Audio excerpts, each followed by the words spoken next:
Maglocks versus door strikes. Let's explore how each one works and then compare both of them and see the advantages and disadvantages of each one. A maglock has two parts to it: an electromagnet part that attaches to the frame and a metal plate that attaches to the door. In the normal state, the electromagnet should be receiving power to energize and keep the door locked. If power is lost, the electromagnet is de-energized and the door is unlocked.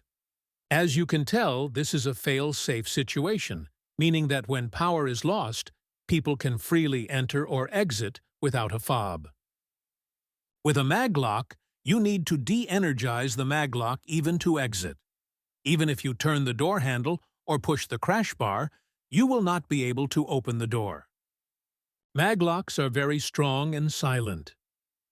When granted access, you will not hear a clicking or buzzing sound from the maglock as you would from a door strike.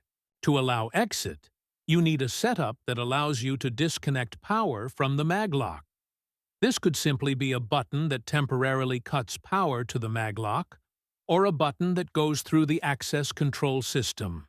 A maglock is wired through the normally closed output of the access control system. For details on how to wire the maglock, consult the manuals of the access control system and the maglock.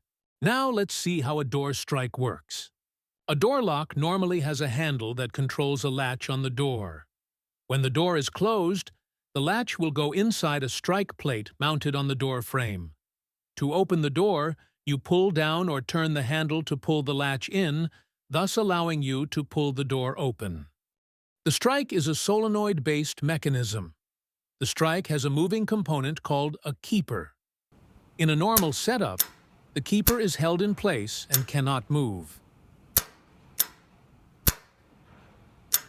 When power is applied to the strike, the solenoid is energized, activating the internal mechanism that allows the keeper to move freely. This allows you to pull the door open without turning or pulling the handle down. Strikes come in different shapes and sizes, based on the door type and thickness, among other things. The appropriate type depends on the application. Most strikes are fail-secure, meaning that in the normal state, when there is no power applied to them, the keeper cannot move. Only when power is applied that the strike can be moved. Some strike models have a screw that allow the strike mechanism to be changed from fail-secure or fail-lock, EFL, to fail-safe or fail-unlock, FUL.